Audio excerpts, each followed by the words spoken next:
मेरे प्रिय दर्शकों नमस्कार। प्रिय दर्शकों, ऋषि ज्योतिष में मैं आपका स्वागत करता हूं और आपसे आग्रह भी करता हूं कि आप जो मेरा वीडियो देखते हैं, अगर आपको पसंद आता है तो लाइक अवश्य करें, 2 शब्द कमेंट्स में लिख दें। मेरा हर वीडियो में आपकी ज्ञान वृद्धि की मैं कोशिश करता हूं, लेकिन ये तो आपकी पुष्टि के ऊपर है कि आपको कितना अच्छा लगा। आज का वीडियो भी अपने आप में एक महत्वपूर्ण है। एक जातक का प्रश्न आया था उसके पिता का। उसके पिता माता बहुत ही एजुकेटेड हैं। कुछ इलाका ऐसा होता है कि पैसे की कोई कमी नहीं है, ज्ञान की कोई कमी नहीं है, लेकिन ज्योतिष में थोड़ी सी रुचि कम होती है और ज्योतिष को जानते भी नहीं है, तो इतना समझने की कोशिश भी नहीं की। हालांकि अच्छी पढ़ी लिखी फैमिली है, बाकी बच्चे भी अच्छे पढ़े लिखे हैं, सब है, लेकिन ज्योतिष के बारे में थोड़े से अनजान ही रहे। ऐसे जातक की कुंडली जो अपनी उत्कृष्ट नौकरी के लिए भरसक प्रयत्नशील है और उसको सफलता क्यों नहीं मिल रही है।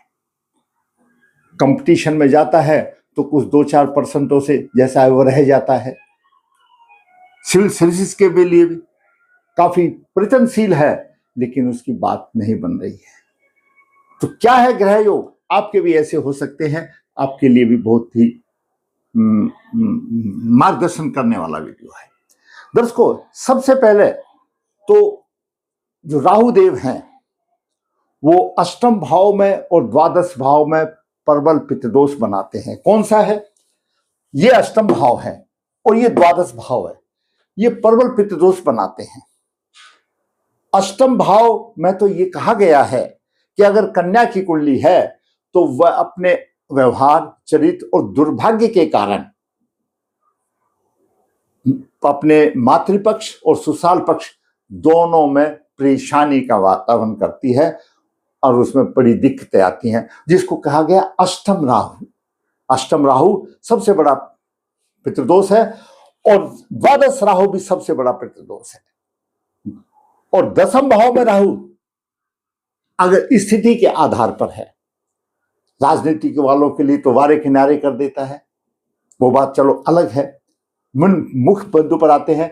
अगर आपका लगन लग्नेश चतुर्थ भाव में है, लगन आपका कोई भी लगन की कुंडली हो, अगर आपका लग्नेश चतुर्थ भाव में है, सामान्य तौर पर शुभ माना जाता है। क्यों शुभ माना जाता है? लग्नेश चतुर्थ भाव में हो तो जातक माता पिता की सेवा करने वाला होता है और उसको माता पिता का सुख भी बहुत लंबे समय तक मिलता है। वाहन, भूमि, मकान, क्योंकि घरेलू सुख है, उनका सुख उसको अच्छा मिलता है। और अगर ऐसा जातक राज सेवा में हो, क्योंकि चतुर्थ भाव से सामने दसम भाव है और एक दूसरे के पूरक हैं। अगर कर्म अच्छे हैं, युक्त कर्म भाव है, प्रतिष्ठा का भाव है, 10 भाव, दसम भाव, इसका सप्तम भाव चतुर्थ भाव है। अगर हमारे कर्म अच्छे हैं तो हमको आमदनी भी मिलेगी, तो हमारा रहन सहन घर भी अच्छा होगा, हम अच्छी तरह से प्रतिष्ठितवान नौकरी मिलेगी, या प्रतिष्ठा हमको व्यवसाय करेंगे उसमें प्रतिष्ठा होगी, यहाँ पर प्रतिष्ठा होगी, यहाँ पर हम कर्म करेंगे, तो इससे सप्तम ये चतुर्थ होगा। इन दोनों का आपस में स्पोर्ट माना जाता है। जैसे कि लगन का साथ सप्तम भाव जीवन साथी का स्पोर्ट होता है, ऐसे ही चतुर्थ और दसम है। अगर यहां पर लग्नेश आपका सुपर भाव में है तो वह सप्तम दृष्टि से, कोई भी ग्रह की सप्तम दृष्टि तो अवश्य होती है, पूर्ण दृष्टि, और दसम भाव को देखता है और वारे के नारे हो जाते हैं।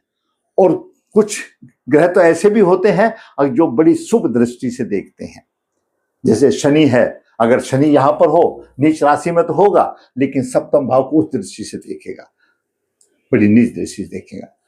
लेकिन अष्टम राहु का प्रभाव लग्नेश को पीड़ित कर रहा है। एक बात दर्शकों आप अपने दिमाग में बैठा लो, मैंने इतना अनुभव हो गया है, यहाँ माता नर्मदा जी के तट के ऊपर यहाँ पूजाएं जो होती हैं उनसे इतना अनुभव हो गया है। अगर आपका लग्नेश के ऊपर राहु का प्रभाव है, चंद्रमा लगन के ऊपर राहु का प्रभाव है, केतु का प्रभाव है, ये बात आप निश्चित कर लीजिए। मैं अपने विश्वास के साथ कहता हूं कि आपका कोई पूर्व अतृप्त योनि में है और जब तक उसकी मुक्ति नहीं हो जाती कहीं पर शांत करने वाली बात नहीं होती। आपके छोटे मोटे उपाय कोई काम नहीं करेंगे, या बिल्कुल मान लीजिए तो ये इस तरह से लग्नेश पर राहु का प्रभाव होना, द्वादश भाव में राहु होगा तो भी पीड़ित होगा, दसम भाव में राहु होगा तो भी पीड़ित होगा, और अष्टम राहु में पीड़ित होगा। अष्टम राहु और द्वादश भाव सबसे अशुभ माने जाते हैं। इसी आधार पर हम कुंडली देखते हैं। उत्कृष्ट नौकरी की तलाश में एक प्रयत्नशील जातक है जिसकी जन्म 9 अगस्त 1998 कृष्ण पक्ष 2 शतबीजा चरण 2 रविवार को हुआ, शाम को 6:35 पर हुआ।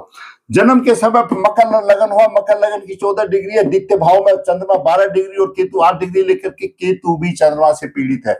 जब केतु के साथ चंद्रमा आ जाता है तो कुंडली शापित हो जाती है। तीसरे भाव में गुरु 3 डिग्री 24 मिनट लेकर के अपनी राशि में है। चतुर्थ भाव में शनि लगन का स्वामी, द्वितीय भाव का स्वामी शनि चतुर्थ भाव में है। वो तो शनि है कि इसकी दसम दृष्टि लगन पर होती है, दूसरा किसी की दसम दृष्टि होती नहीं। तो ये शनि यहां पर नीच राशि में है, प्रयत्नशील है, उच्च दृष्टि से दसम भाव को देख रहा है, यानी अथक परिश्रम करता है और फिर उसको सफलता नहीं मिलती। क्यों? शनिदेव बिना परिश्रम किए तो कुछ नहीं देते। नीच का शनि भी अगर यहां पर ठीक हो और ग्रह सपोर्ट करें तो वह उच्च पद आसान से प्राप्त कर सकता है, प्रशासन अधिकारी बन सकता है, क्योंकि शनि दसम भाव को भी यानी अपनी राशि को भी देख रहा है, लगन को भी देख रहा है और दसम भाव को भी देख रहा है। हाँ, इतना होगा वो अपने कार्य के प्रति समर्थन रहेगा, घरेलू सुखों को भी भूल जाएगा। क्यों? यहाँ मिलेगा ही नहीं घरेलू सुख इस राशि में, लेकिन कार्य के लिए बड़ा होगा, अथक परिश्रम करने वाला। क्यों? शनि उच्च दृष्टि से देख रहा है और दसम दृष्टि से लगन भाव को देख रहा है, तो सम्मान मिलेगा। अधिक परिश्रम करना पड़ रहा है, फिर क्यों नहीं मिल रहा है, वही चीज देखनी है।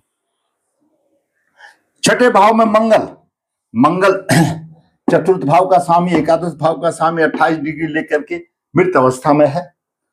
केतु की दृष्टि नहीं है, क्योंकि 8 डिग्री 28 डिग्री पर 20 डिग्री का अंतर, मंगल को पीड़ित नहीं है। शनि की भी 9:45 है, तीसरी दृष्टि आती है, लेकिन मंगल पीड़ित नहीं है। क्यों? अंशों में बहुत डिफरेंस करता है। सप्तम भाव में शुक्र 1 डिग्री 28 मिनट लेकर के है, सूर्य 22:54 लेकर के, और अष्टम भाव में बुध 00:43 मिनट लेकर के अस्त भी है और राहु का प्रभाव भी है। अष्टम राहु का बुध के ऊपर प्रभाव है, और बुध क्या है? 9 भाव का स्वामी, भाग्य भाव का स्वामी है, छठे भाव का भी है, मूल त्रिकोण राशि, उस राशि भाग्य भाव का स्वामी अष्टम भाव में अस्त हो गया, और राहु का प्रभाव सूर्य से अस्थित। हमने हमेशा वीडियो में बताया है, सूर्य, शनि, राहु और द्वादश भाव का स्वामी, और राहु जिस राशि में हो अकेला उसका राशि का स्वामी, अगर दो का किसी ग्रह पर या किसी स्थान पर प्रभाव हो जाए तो उससे पृथक कर देते हैं, अलग कर देते हैं। सूर्य द्वारा अस्त हो गया, सूर्य इस कुंडली के लिए कारक नहीं है, अष्टम भाव का स्वामी है, अस्त हो गया, राहु का प्रभाव आ गया, राहु बुध के साथ मिलकर के जड़त्व योग बनाता है। बुध बुद्धि का कारक है, बुध भुआ बहन का कारक है, बुध कुल देवता का कारक है, और बुध भगवान विष्णु का प्रतिनिधि है। अस्त हो गया राहु द्वारा और पीड़ित हो गया। जब बुध राहु का अशुभ योग कुंडली में कहीं पर भी आता है तो ऐसा मान के सोचो, या तो कुल देवता आपके नाराज हैं, या आपने बहन भुआ के साथ, आपने ही, आपके किसी वंशज ने इस तरह का व्यवहार किया, अब वो दोष कैरी फॉरवर्ड हो रहा है। और तीसरा एक महत्वपूर्ण, अगर आपके द्वारा कोई किसी बच्चे की ठीक से देखभाल नहीं करने से उस बच्चे की पीड़ित हो जाती है तो उसकी प्रेत आत्मा परेशान करती है और वो वंश को भी खंडित कर देती है। ये बुध और राहु के प्रभाव है। इस वजह से बुध और राहु या अष्टम भाव में आ गया, भाग्य की हानि हो गई, भाग्य साथ नहीं दे रहा है। अगला अथक प्रयत्नशील है। कहते हैं ना कि अगर आदमी कुछ करे और भाग्य साथ दे तो ऊंची सीढ़ी प्राप्त कर लेता है। ऊंची सीढ़ी के लगन है, नीचे राशि तो हो गया तो क्या तक परिश्रम करना पड़ा, लेकिन भाग्य तो साथ नहीं। और फिर राहु की 9 दृष्टि से यहां पर शनि को भी पीड़ित कर दिया। राहु ने शनि को भी पीड़ित कर दिया और चंद्रमा को भी पीड़ित कर दिया। चंद्रमा मन है, हमने उनके पिता को कहा मानसिकता कमजोर हो जाती है, तो कहते हैं जब परीक्षा में पास नहीं होता तो वैसे ही मानसिक बल कमजोर होता। ऐसे नहीं, चंद्रमा मन है, चंद्रमा मन का कारक है, चंद्रमा अपनी बॉडी का मेन स्विच है, दिमाग का मेन स्विच है। ऐसा जातक अथक परिश्रम करता है और परीक्षा में जैसे में आता है उसको आते हुए भी वो भूल जाता है और देने के बाद उसको फिर ये सोचता है यार इसका तो ये आंसर था। उसको ना चंद्रमा कोऑपरेट कर रहा है, ना केतु कर रहा है, ना राहु कर रहा, और बुध भाग का स्वामी आ गया। ये समस्या आ गई। नवास की बात करें तो विश्व नवास में कोई नहीं है मेरे दर्शकों, और पुष्कर नवास में शुक्र हो गया। अब देखिए, शुक्र पंचम भाव का स्वामी है, दसम भाव का स्वामी पुष्कर नवास में आ गया। मैंने कई बार बताया है, लेकिन उसके माता पिता ने कोई ऐसा वीडियो नहीं देखा, तो मैं दोबारा बताता हूं। जब ग्रह पुष्कर नवास में होता है तो वह अपने कारक को बढ़ोतरी करता है और जिसका स्वामी होता है उसमें प्रतिष्ठा दिलाता है। शुक्र पंचम भाव का स्वामी है, शिक्षा संतान का है। शुक्र दसम भाव का स्वामी है, तो उत्कृष्ट नौकरी दिलाने वाला शुक्र है और पुष्कर नवास में है। यहां पर बात आ गई, तो पुष्कर नवास में है। लेकिन लगन का नवासपति जब नवास में देखते हैं तो शनि मिथुन राशि में आ जाता है। और दर्शकों, ऊर्जा जो ज्योतिष को थोड़ा बहुत जानते हैं उनको पता है, नवास कुंडली से ऊर्जा मिलती है ग्रह को। लग्नेश शनि मिथुन राशि में है और लगन कुंडली में मिथुन राशि का स्वामी बुध है, प्रभावहीन है, अस्त है, तो उसको ऊर्जा कहां से मिलेगी? इस बात को इसी तरह से भी समझो कि हमको जो सपोर्ट मिलती है काम करने के लिए, हमको माता पिता की सपोर्ट मिलती है, भाई बहन की सपोर्ट मिलती है, परिवार की मिलती है, खानदान की मिलती है, रिश्तेदारों की मिलती है, तो हम ऊपर उठते हैं, हमको पैसे की मिलती है। यहां पर लग्नेश को ज्योतिष में ऊर्जा जो मिलेगी, नवास में जिस राशि में होगा वो राशिपति ऊर्जा देगा। तो लग्नेश का नवासपति तो अस्त है और राहु से पीड़ित है, उसको ऊर्जा ही नहीं मिल रही, उसके जो परिश्रम किया हुआ बेकार जा रहा है, कुछ हल नहीं हो रहा। देखो, परिश्रम तो मैं बताऊं, परिश्रम तो एक आदमी सुबह से लेकर शाम तक करता है और लास्ट में उसको 5 रुपया मिलता है, एग्जाम्पल के मान छोड़ो। और कुछ जो दिमाग से काम करते हैं तो लास्ट में शाम को 5,000 कमाते हैं। कहने का मतलब यह है कि उसको सिर्फ परिश्रम ही कर रहा है। और गुणवान नदी, क्योंकि बुध बुद्धि का कारक है, बुध वाणी का कारक है और चंद्रमा मन का कारक है, दोनों चीजें पीड़ित हैं। सिर्फ परिश्रम करने से नहीं होगा, भाग्य भी साथ देना चाहिए। भाग्य नहीं, अष्टम में बुध और राहु, बुध अस्त भी है, भाग्य की हानि है, भाग साथ नहीं दे रहा। चंद्रमा सप्तम में केतु से पीड़ित, सप्तम भाव का चंद्रमा द्वितीय भाव में केतु से पीड़ित है, दाम्पत्य सुख में भी परेशानी आएगी।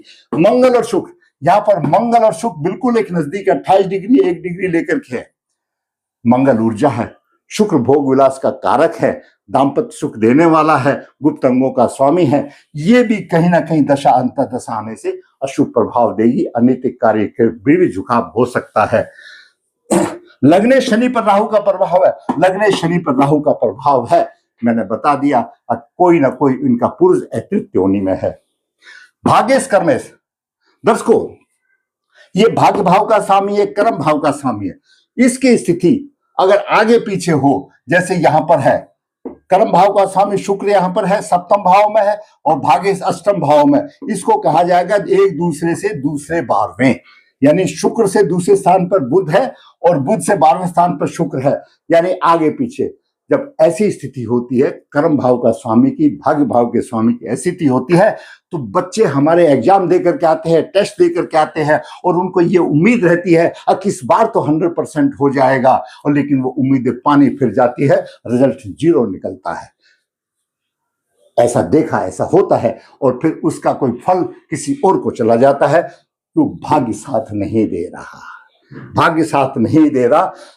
महादशा देखते हैं तो शनि की महादशा 3-21 पर चल रही है, उससे पहले जो भी चल रही थी वो मैंने 28 तक है। शनि अश्विनी नक्षत्र में है, शनि अश्विनी नक्षत्र में है और जन्म नक्षत्र शतभिजा है। शतभिजा से अश्विनी नक्षत्र पंचम नक्षत्र आता है। शनि लग्नेश है, लेकिन उसकी दशा तारा पद्धति के आधार पर भी शत्रुवत रहेगी, परिणाम अच्छे नहीं देंगे। यहां पर भी एक सोचने वाली बात आ जाती है। और इसलिए जातक परेशान हो जाता, अथक परिश्रम करने के बाद नतीजा नहीं मिलता है, क्योंकि भाग्य साथ नहीं दे रहा और ये शापित योग आ जाता है, श्राप मिला हुआ है और वंश की हानि भी हो सकती है, खंडित हो जाता, वंश खंडित हो जाता है। ये परेशानी रहे उसकी। अकेला परिश्रम करने से तो कुछ नहीं होगा, बाकी भी साथ देने चाहिए। शुक्र साथ दे रहा है, शुक्र प्रशासन दे रहा है, उसको प्रशासनिक अधिकारी बना रहा है, लेकिन किसको बना रहा है? शनि तो पीड़ित हो रहा है राहु से, उसके पूर्वज जो अतिरिक्त योनि में है वो बनने नहीं दे रहे हैं, तो कैसे बनेगा? ये कारण रहा ऐसी कुंडली का गहन अध्ययन करके।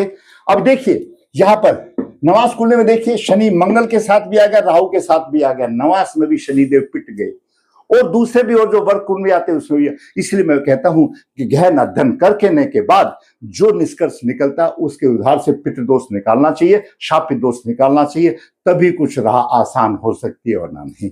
तो आज एक होनहार पुरुष है जो मैंने आपको बताया, ये परेशानी रही अष्टम राहु और लग्नेश पीड़ित होने की वजह से। आपका भी इस तरह से है तो आप भी समझ जाइए, ध्यान हो जाइए, समय रहते अपना काम कर लीजिए। पिछले एपिसोड में 2 प्रश्नों का मैं जवाब देता हूं। ये अनुराग है सोनीपत से, 15/12/75 को शुक्ल पक्ष 12 भरनी संति सोमवार को 10:20 पर हुआ। व्यवसाय कमजोर क्यों? दर्शकों, शनिदेव चतुर्थ भाव में है, व्यवसाय की तरफ देख रहे हैं, लेकिन शनि की दशम दृष्टि लगन पर है, नीच दृष्टि से देख रहे हैं, लगन को बढ़ावा नहीं मिल रहा, लगन को बढ़ावा नहीं मिल रहा, लगन प्रतिष्ठा में हानि कर रहे हैं। शुक्र विषनवास में, शुक्र यहां पर राहु के साथ है, भूखंड योग बना रहा है और विषनवास में है, तो व्यवसाय का ये भी एक कारण है कि शापित कुंडली है। राहु की पंचम दृष्टि यहां पर जाती एकादश भाव पर, आमदनी को कम करता है, और आमदनी कम का मतलब है व्यवसाय कमजोर होना। सूर्य विषनवास में है और 64 नवास और 22वें देश कोण में है, सूर्य यहां पर है। सूर्य पंचम भाव का स्वामी, अष्टम भाव में 64वें नवास में है, 22वें देश कोण में। अपनी दशा अंतर्दशा में धन की हानि करेगा और धन भाव को देख रहा है, धन की हानि, धन की हानि होगी तो व्यवसाय कैसा चलेगा? व्यवसाय अच्छा चलेगा तो धन आएगा, धन होगा तो व्यवसाय अच्छा चलेगा, क्यों अच्छा होगा तो व्यवसाय में लगाए। शुक्र राहु का 7 पीढ़ी का श्राप उसको मिला हुआ है, और फिर बोले व्यवसाय नहीं चल रहा, कैसे चलेगा? दूसरा प्रश्न है, नीलेश है, मुराना से है, नौकरी विभाग में क्या उनकी है? 21/4/97 शुक्ल पक्ष 14 हस्त चरण 2 सुबह 5 बजे का दिन है। 10 को नौकरी लगन मीन लगन है और दशम भाव में गुरु की राशि है, और लग्नेश और दशम भाव का स्वामी नीच राशि में आ गया। कौन सी नौकरी की इंतजार कर रहे हो भाई? प्रतिष्ठा ही नहीं, नौकरी खत्म होगी। हरिवंश पुराण कहता है जब गुरु नीच राशि में आते हैं, अशुभ राशि में आते हैं, तो पूर्व जन्म के पाप कर्मों का प्रारब्ध है, प्रबल पितृदोष आ जाता है। विवाह की बात करें तो सप्तम भाव में राहु और चंद्रमा शापित गहन योग बना रहे हैं, कुंडली शापित हो जाती है, और सप्तम भाव का स्वामी बुध भी अस्त है और विवाह कराने वाला शुक्र भी अस्त है। इतना आसान नहीं, लेकिन मैं ये भी नहीं कहूंगा विवाह नहीं होगा, क्योंकि मैंने देखा है जिसका सप्तमेश भी अस्त हो और शुक्र भी अस्त हो, विवाह भी हुआ है, बच्चे भी हुए। ये कुंडली, चाहे कुंडली ये कुंडली हो, चाहे ये कुंडली हो, ये कुंडली हो, भगवान ने कितने दिन की सजा दे रखी है वो कोई ज्योतिषाचार्य अनुमान नहीं लगा सकता, सिर्फ आपको परेशानी बता सकता है। हो सकता है कल उसका सब कुछ हो जाए, सजा खत्म हो जाए। आज यहाँ पर मजिस्ट्रेट ने किसी आदमी को सजा दी तो हमको पता लगेगा भाई 6 महीने बाद निवृत्त हो जाएगा, लेकिन ये जो सजा है, जो कर्म भोग की सजा है, ये परमात्मा ही जानता है। हम सिर्फ कर्म करने के अधीन है, फल वो देगा। गहन अध्ययन करके आप जो निकलता है, जो पितृदोष निकलता है, जो शापित कुंडलिका निकलता है, उसका निवारण कर दे और फिर छोड़ दे प्रभु को। हो सकता है आप कुछ भी ना करें, फिर बोलोगे पंडित जी ने ऐसा बताया, हो सकता है आपकी सजा पूरी हो जाए तो कल ही सारी चीजें बन जाए। ये परमात्मा के ऊपर है, सिर्फ हम कर्म योनि में आए हैं, हम कर्म कर सकते हैं, कर्म करना चाहिए, बाकी छोड़ दो प्रभु के ऊपर। आपको मेरा वीडियो अच्छा लगा तो आप लाइक करें, शेयर करें, जिसने चैनल सब्सक्राइब नहीं सब्सक्राइब, ताकि आने वाले भी अपडेट आपको मिल सके। धन्यवाद।